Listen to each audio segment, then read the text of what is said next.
Senang berjumpa dengan Anda semua.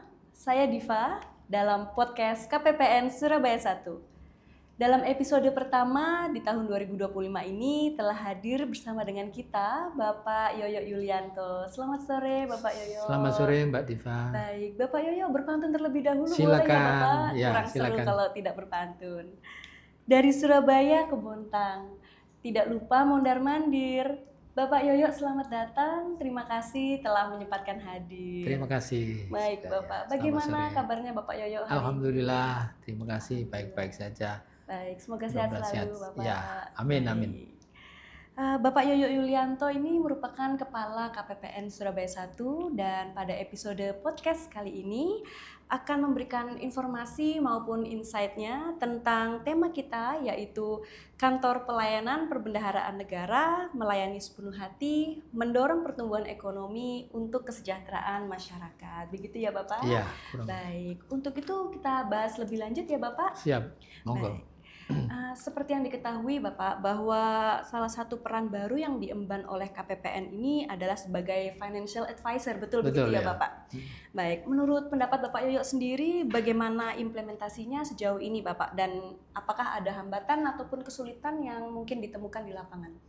Baik, terima kasih Mbak Diva. Jadi kita tentu di Dijen Perbendaharaan khususnya Kantor Pelayanan Perbendaharaan Negara ya. Kebetulan kita bertugas di Surabaya 1, ini dari waktu ke waktu memang selalu diberikan tantangan yang cukup terasa ya, dalam arti bahwa mengikuti perkembangan zaman dari waktu ke waktu memang membutuhkan kinerja dari organisasi yang lebih baik. Nah, terkait dengan pengelolaan keuangan saat ini memang keberhasilan dari pengelolaan keuangan negara ini tidak saja tergantung dari KPPN selaku penyalur atau lembaga penyalur keuangan negara, tetapi juga tergantung jadi para pengelola atau pemilik dana yang dalam hal ini adalah dimiliki oleh mitra kerja kita ya, yang terdiri dari satuan kerja unit vertikal. Nah, karena posisi yang tersebut kita menyadari bahwa kita apabila bekerja itu harus mempunyai kesamaan visi dan misi dengan mitra kerja kita. Tujuannya adalah agar dana-dana APBN ini bisa tersalur dengan baik. Nah, karena itu dalam kaitan itu kita mempunyai tugas baru yang disebut atau diberikan istilah adalah financial advisor atau semacam yang memberikan masukan atau nasihat terkait dengan pengelolaan keuangan. Dalam hal ini adalah pengelolaan keuangan yang dilakukan oleh mitra kerja kita ya, satuan unit vertikal yang ada di kementerian lembaga. Nah, mungkin kegiatan ini sudah berjalan sekian tahun ya, mungkin sekitar 2 atau 3 tahun terakhir ini memang sangat didorong oleh pimpinan di pusat agar ini bisa berjalan dengan efektif. Harapannya adalah kita bisa memberikan masukan atau nasihat kepada teman-teman mitra kerja, khususnya para pengelola keuangan yang ada di mereka ya, baik itu KPA maupun bendara maupun PPK, BPSPM, semua itu menjadi pihak yang mempunyai satu misi dengan kita. Nah, ini memang mempunyai tujuan bagus, yaitu agar mereka mempunyai pemahaman yang sama dengan kita terkait dengan pengelolaan keuangan negara. Karena pengelolaan keuangan negara ini tidak hanya memang dipahami sebagai sebuah tata cara untuk kita mengelola keuangan, tetapi juga sebagai suatu konsep ya, dalam hal bagaimana negara meningkatkan kesejahteraan masyarakat melalui APBN. Nah, setelah kita lihat dari beberapa pelaksanaan selama 2 atau 3 tahun terakhir, sebenarnya secara umum tidak ada kendala yang berarti ya. Artinya secara prinsip atau secara teknis ini bisa berjalan dengan baik. Dan kami melihat bahwa tanggapan dari teman-teman mitra kerja ini sangat welcome ya, sangat baik. Mereka menyambut baik implementasi dari financial advisor ini. Nah, poin-poin yang kita sampaikan kepada mereka di dalam rangka untuk pengelolaan keuangan yang baik atau keuangan yang optimal ini sebenarnya memang tidak beda jauh dari manajemen keuangan secara umum sebenarnya, di mana setiap pihak itu harus mempunyai perencanaan dahulu ya sebelum mengelola keuangan itu perencanaannya seperti apa, kemudian proses pelaksananya seperti apa, dan juga ujungnya adalah pertanggungjawaban. Jadi 3 hal ini sebenarnya bagian dari manajemen secara umum ya, yang mereka harus ketahui harus seperti apa gitu ya. Karena selama ini jangan sampai kita melihat bahwa ini mereka hanya bekerja secara rutin dari waktu ke waktu saja tanpa memperhatikan apa sebenarnya misi atau hal yang dia lakukan atau dia rencanakan seharusnya seperti apa. Nah, jadi kembali ke pertanyaan tadi Mbak Diva bahwa untuk hambatan atau kesulitan atau permasalahan yang selama ini saya kira tidak ada ya secara real karena mereka pada umumnya menyambut baik upaya atau usaha dari KPPN ini dalam rangka untuk meningkatkan efektivitas dari pengelolaan keuangan negara. Lebih kepada yang lebih penting saat ini tantangan kita adalah untuk meningkatkan kompetensi dari teman-teman dari KPPN sendiri ya. Bagaimana dia menguasai dan memahami pengelolaan APBN itu secara baik dan kemudian bagaimana menyampaikan kepada mereka. Dan mereka jadi paham gitu. Karena berdasarkan beberapa kegiatan yang kita lakukan secara one on one ya kepada mereka masih menunjukkan bahwa pemahaman mereka itu belum penuh gitu ya. Jadi beberapa hal kita melihat masalah-masalah yang sifatnya non teknis yang seharusnya ini dipahami oleh teman-teman dari KPA dan seterusnya itu belum dipahami secara utuh oleh mereka. Saya kira seperti itu Mbak Diva selama ini. Baik, jadi kesimpulannya memang sinergitas antara internal KPPN dengan mitra kerja ini sangat dibutuhkan Bapak Ya, ya saya untuk kira begitu. peran KPPN sebagai Ya, financial betul. advisor begitu ya Bapak. Betul, sangat. Baik. Dalam konteks yang lebih luas Bapak, untuk KPPN kan saat ini juga merupakan unit pelaksana kebijakan fiskal di daerah. Ya. Menurut Bapak Yoyo sendiri bagaimana peran KPPN ini dalam implementasi kebijakan fiskal tersebut dan seberapa penting implementasi kebijakan fiskal ataupun APBN dalam meningkatkan kesejahteraan masyarakat Indonesia secara umum? Ya, saya kira kebijakan fiskal memang tidak bisa dilepaskan dari APBN ya. Begitu kita mengelola APBN ini dalam bentuk peran dari Bendahara Umum Negara, BUN ya, BUN daerah yang saat ini diamanatkan kepada KPPN, maka secara langsung sebenarnya kita sebagai unit yang mengimplementasikan kebijakan fiskal atau APBN di negara kita. Nah, kalau kita lihat bahwa peran dari KPPN tentu sangat penting ya. Kita bisa membayangkan bagaimana aliran dana atau uang itu mengalir dari kas negara untuk membiayai kegiatan-kegiatan yang dimiliki oleh mitra kerja kita. Tentu tanpa aliran dana, tanpa aliran kas itu, mereka tidak bisa bekerja. Dalam arti mereka tidak bisa bekerja, mereka juga tidak menghasilkan produk-produk yang harusnya disediakan kepada masyarakat, yang ujung-ujungnya adalah nanti kepada kesejahteraan masyarakat. Misalnya ya, kita menyediakan atau meneruskan dana untuk pembangunan infrastruktur ya. Infrastruktur itu antara lain adalah jalan, jembatan dan seterusnya. Bisa kita bayangkan kalau seandainya jembatan atau jalan yang di wilayah kita itu tidak terbangun dengan baik, otomatis kegiatan masyarakat akan terganggu ya, sehingga kegiatan ini nantinya juga bisa atau berdampak kepada kegiatan ekonomi ya, yang mana sangat tergantung dari ketersediaan atau kelancaran dari prasarana umum, misalkan jalan dan jembatan. Itu dari sisi infrastruktur. Kemudian ada lagi dari sisi pendidikan, kemudian kesehatan, di mana semuanya itu merupakan bagian dari upaya pemerintah untuk meningkatkan kesejahteraan ya melalui pendidikan ya. Orang harus bisa misalkan meningkatkan kompetensinya melalui pendidikan, kemudian meningkatkan kesehatan ya melalui program-program kesehatan. Itu sangat mempengaruhi kepada kehidupan kita seharian. Jadi peran APBN ini sangat penting dan otomatis maka peran dari KPPN sebagai lembaga penyalur dan APBN itu menjadi sangat penting dalam hal ini. Jadi itu untuk memberikan pemahaman kepada masyarakat luas bahwa kantor pelayanan perbendaharaan negara dimanapun berada di seluruh Indonesia itu mempunyai peran yang sangat strategis ya di pembangunan negara kita. Itu kurang lebih Mbak Diva ya. Biasanya ada kendala atau hambatan apa Pak dalam penyaluran dana-dana tersebut? Mungkin ada hambatan ataupun tantangan yang menyebabkan dana-dana tersebut mungkin tidak dapat tersalurkan seperti itu. Iya. Biasanya apa Pak? Jadi kita sebenarnya semaksimal mungkin menekan adanya permasalahan yang timbul ya, hambatan atau kesulitan yang di lapangan.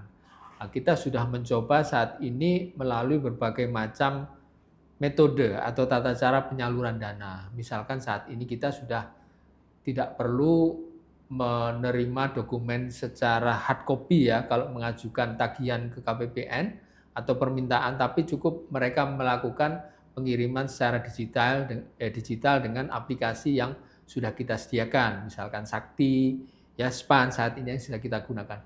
Ini sangat membantu. Ini adalah dalam upaya untuk menghindari kendala-kendala teknis ya. Kalau kita kemarin mengingat bahwa pada tahun 2020 itu ada kejadian COVID ya, di mana orang tidak bisa pergi kemana-mana dan orang dicegah untuk bertemu. Nah, itu salah satu pemicu dari percepatan digitalisasi di lingkungan perbendaharaan. Ini masih dalam tahap tata cara kita menyediakan metode untuk kelancaran dan kemudahan kita melakukan pembayaran.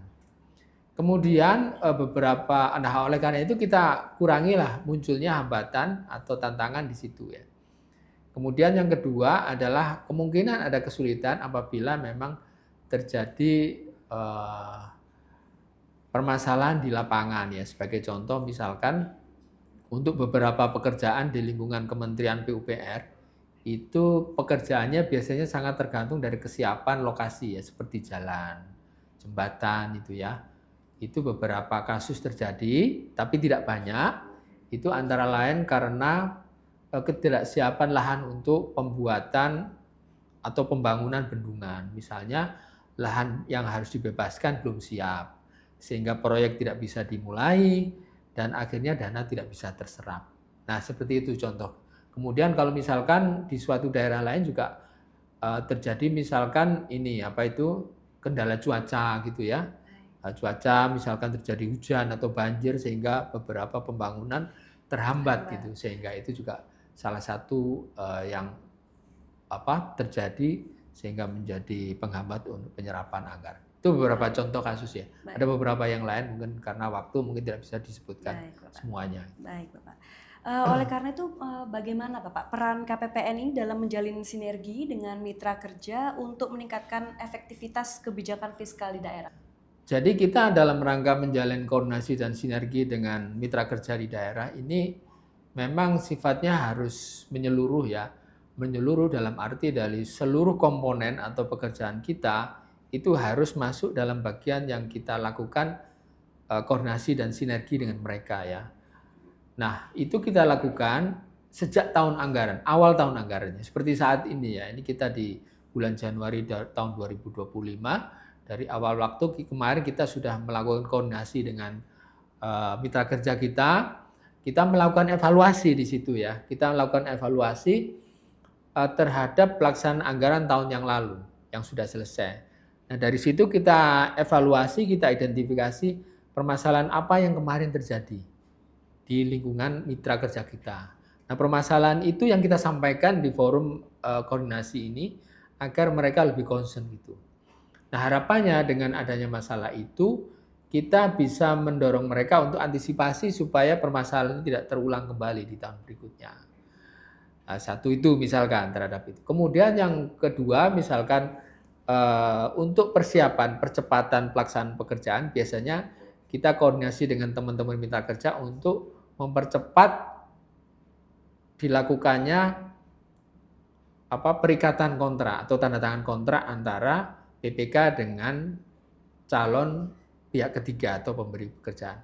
Kenapa kita dorong untuk dilakukan percepatan? Karena dari sisi kemanfaatan tentu akan berbeda. Pekerjaan yang kita kerjakan sekarang dengan pekerjaan yang kita kerjakan di 6 bulan ke depan, tentu kita ingin agar manfaat dari hasil itu bisa lebih cepat dirasakan oleh pengguna gitu ya. Sebagai contoh misalnya kalau itu berupa jalan ya cepat dirasakan oleh masyarakat, jembatan, kemudian infrastruktur yang lain. Demikian juga untuk kesehatan atau untuk misalkan pendidikan dan seterusnya. Jadi itu tujuannya adalah agar hasil dari produk dari hasil pekerjaan itu cepat dirasakan oleh masyarakat. Itu ya beberapa. Jadi kita mendorong mereka untuk melakukan percepatan pekerjaan. Kemudian di koordinasi berikutnya beberapa hal yang kita sampaikan adalah untuk mencapai sinergi adalah terkait dengan sosialisasi ya. Kalau misalkan ada peraturan atau ketentuan atau kebijakan yang baru yang dari pusat itu kita sosialisasikan secara cepat ya dengan mereka agar itu bisa cepat dipahami dan juga kalau ada permasalahan tentu bisa dilakukan pemecahan bersama-sama. Jadi itu juga kita lakukan sosialisasi, kemudian edukasi ya. Terus yang tidak kalah pentingnya adalah kita melakukan kunjungan kepada mitra kerja mereka. Kita secara berurutan atau bergantian kita akan melakukan kunjungan kepada mereka untuk mengetahui permasalahan yang dialami mereka secara lebih dalam. Kita bisa diskusi, bisa kita ngobrol secara lebih banyak waktu dan lebih dalam. Itu salah satu beberapa contoh kegiatan yang dalam rangka kita meningkatkan sinergi ya antara KPPN dan juga mitra kerja kita. Masih ada beberapa yang lain, mungkin itu yang utama tadi. Baik. Itu Mbak Diva. Baik Bapak.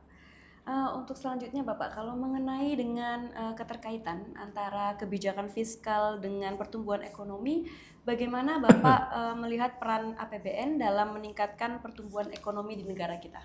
Iya, saya kira kita juga tidak bisa menghindari situasi di mana pertumbuhan ekonomi ini menjadi sesuatu yang sangat penting ya. Kita lihat bahwa kemajuan suatu negara atau daerah atau wilayah itu memang biasanya diukur dari pertumbuhan ekonominya. Betul.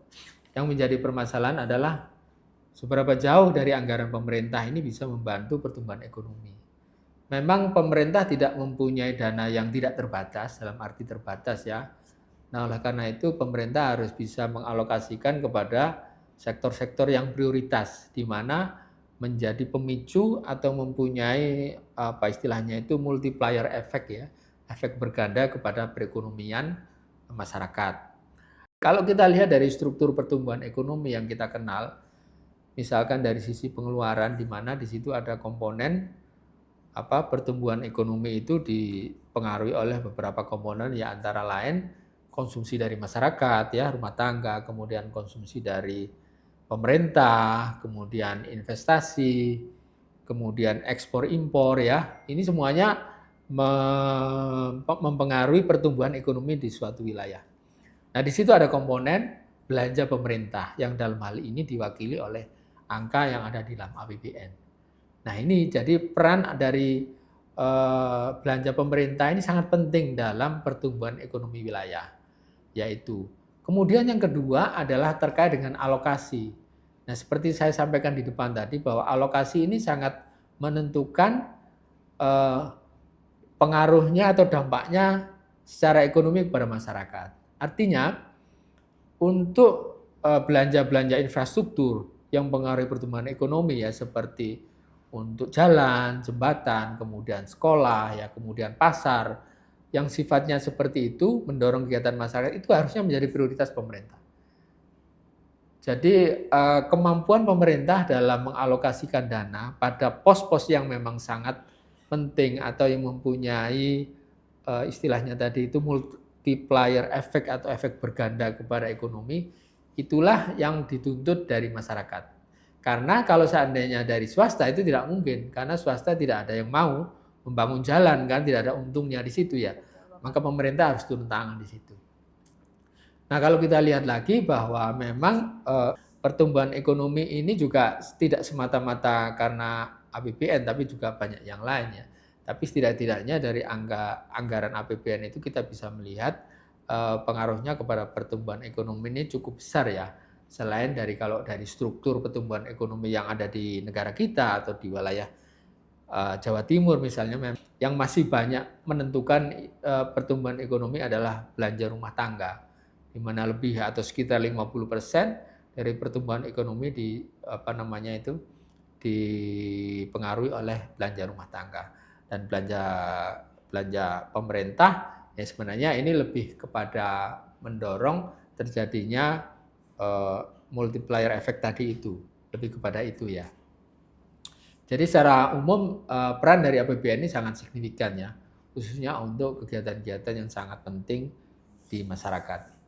Kurang lebih seperti itu ya, Mbak Diva. Kalau seperti yang kita ketahui karena di Surabaya ini kan ada 2 begitu ya Bapak untuk Ya. KPPN ini, ada KPPN 1 dan KPPN 2. Nah, bagaimana Bapak itu untuk menyamakan dan meratakan untuk APBN tersebut Bapak agar merata ke seluruh wilayah yang dinaungi gitu Bapak. Jadi kalau kita lihat di Surabaya ini kan ada 2 kantor ya. KPPN Surabaya 1 dan 2. Sebenarnya memang tidak ada overlap di antara 2 kantor itu, artinya masing-masing mempunyai mitra kerja yang terpisah sendiri-sendiri. Jadi yang penting memang di dalam hal untuk meningkatkan sinergitas antara 2 kantor ini, kita harus bergerak bersama-sama antara Surabaya 1 dan 2. Jadi kita harus sepakat dengan teman-teman di Surabaya 2 bahwa kegiatan-kegiatan yang kita lakukan adalah berdasarkan memang peraturan atau kebijakan yang sudah ditetapkan oleh pusat.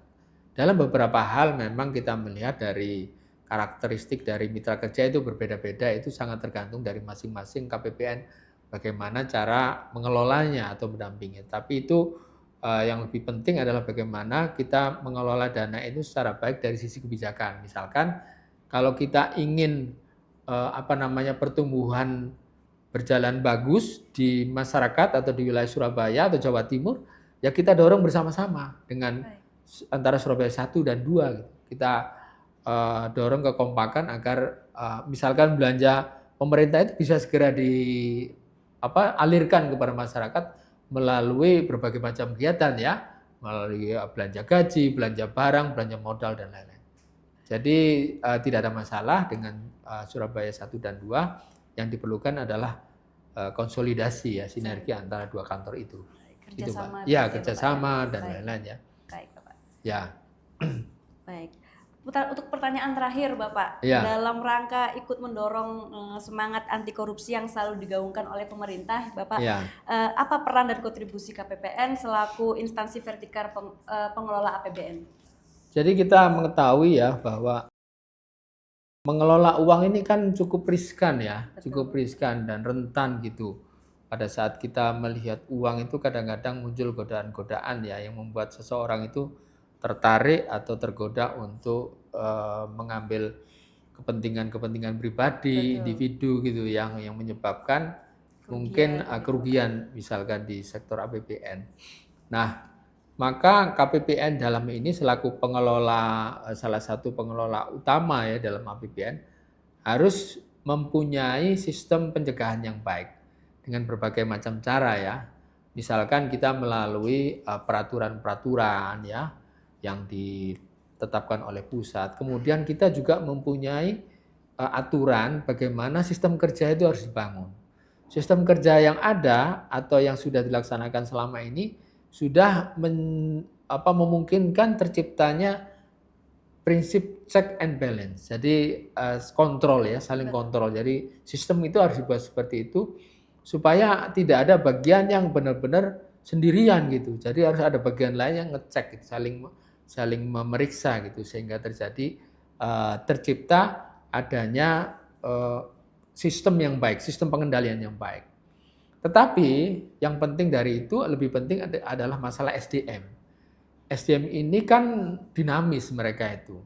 Walaupun peraturannya sudah lengkap, sudah bagus, tapi kalau pegawainya kurang, ya itu tetap tercipta atau muncul risiko terhadap itu. Maka dari sisi SDM harus dilakukan penguatan, namanya penguatan integritas.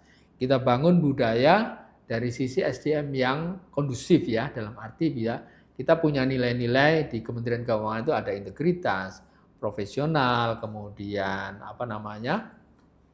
sinergi, kemudian pelayanan maksimal ya dan seterusnya. Jadi nilai-nilai itulah yang nanti akan menjadi pegangan dari semua pegawai Kementerian Keuangan untuk bisa bekerja dengan baik. Dalam arti tadi, jadi selain yang integritas selalu yang menjadi yang utama. Ini menunjukkan komitmen dari pimpinan dan organisasi agar semangat untuk anti korupsi, anti gratifikasi itu selalu kita kedepankan. Yang kedua, kita melakukan publikasi kepada masyarakat umum. Di beberapa kesempatan kita lakukan bahwa kita komitmen dengan semangat itu.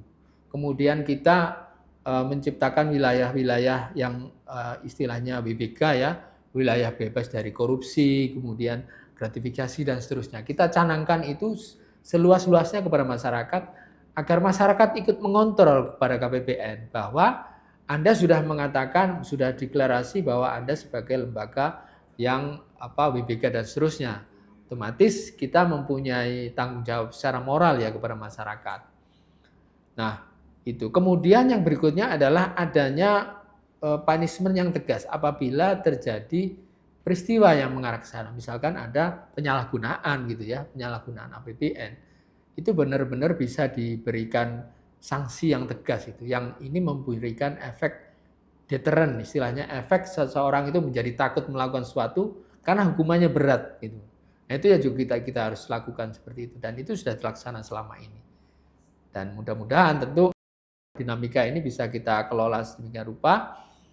Nah, jadi itulah kembali ke pertanyaan tadi bahwa bagaimana KPPN ini juga mempunyai tugas untuk mendorong semua mitra kerja dan satker kita agar mereka juga ikut mempunyai tanggung jawab istilahnya terkait dengan integritas tadi itu dalam berbagai kesempatan. Ya tentu kita juga tidak boleh sekarang menerima amplop ya dulu kalau masih umum, sekarang sudah kita itu bagian dari pelanggaran yang berat saat ini dan alhamdulillah sekarang bisa tentu saja di samping itu juga ya harus diimbangi juga peningkatan dengan peningkatan profesionalisme profesionalisme juga dan juga mungkin penghasilan gitu ya cukup juga perlu mendapat perhatian supaya benar-benar mereka bisa merasa nyaman dengan apa yang diterima saat ini. Betul. Jadi kurang lebih seperti itu Mbak Diva ya gambarannya. Jadi memang penting untuk menanamkan mindset bahwa memang kita harus bekerja secara integritas dan komitmen seperti itu Bapak ya, kepada SDM. Iya, saya kira itu akan terus kita gaungkan ya dari waktu ke waktu. Betul. Karena itu masih terus akan relevan ya. Apalagi negara kita sudah sedang giat-giatnya untuk melawan ya, melawan korupsi karena memang spektrum dari keterkaitan keuangan negara ini sangat luas ya. Kemana-mana. Jadi memang ini tidak hanya harus dimiliki oleh para pegawai negeri, tapi juga seluruh masyarakat.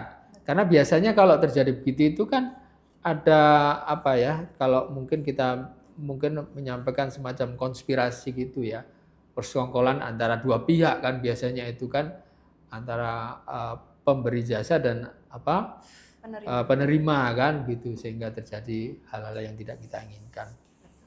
Kurang lebih seperti itu Mbak Diva, saya kira. Kalau untuk transparansi di KPPN Surabaya sendiri itu apa ada Bapak?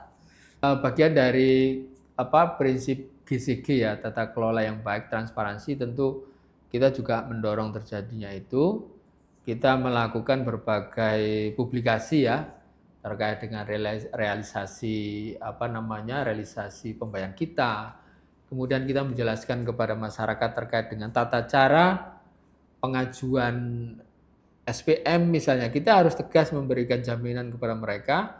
Kalau kita bilang bahwa hari itu pekerjaan akan diselesaikan di hari yang sama ya kita penuhi janji itu ya. Hanya transparan bahwa benar-benar terjadi. Jangan sampai kita janjikan hari yang sama ternyata tidak. Kecuali memang SPM itu diajukan sudah sore hari biasanya di hari berikutnya. Dan itu benar-benar kita pegang ya sebagai janji. Kemudian hal yang lain kita juga tidak menutupi ya informasi-informasi yang penting ya. Selain informasi itu tadi, informasi realisasi belanja, kemudian informasi terkait jam layanan, kemudian berapa lama layanan yang harus diberikan dan seterusnya. Ini bagian dari pelayanan kepada masyarakat ya publik yang perlu transparansi. Jadi kita umumkan kepada mereka di beberapa media sosial kita ya dari Instagram, kemudian dari surat, dari berbagai channel ya, website juga. Baik. Semua ada kita jelaskan terkait dengan itu. Jadi secara prinsip kita mendukung adanya transparansi. Baik. Jadi semua metode digunakan oleh KPPN untuk menunjang pelayanan terbaik untuk masyarakat ya Bapak ya. Saya kira itu. Baik. Intinya baik. Ya. Baik Bapak, sekian Bapak untuk podcast kita pada sore hari ini. Semoga apa yang telah disampaikan oleh Bapak Yoyo dapat bermanfaat. Saya Diva pamit undur diri. Sampai jumpa di podcast KPPN Surabaya 1 episode selanjutnya. Buah nanas, buah ceri, dicampur gula ditambah madu. Cakep. Cukup sekian perjumpaan kali ini. Sampai bertemu kembali di lain waktu. Terima Iya. kasih Bapak Terima Yoyo. kasih. Selamat sore. Mari kita tolak dan laporkan gratifikasi. Apabila menemukan pelanggaran, laporkan melalui saluran pengaduan yang tersedia.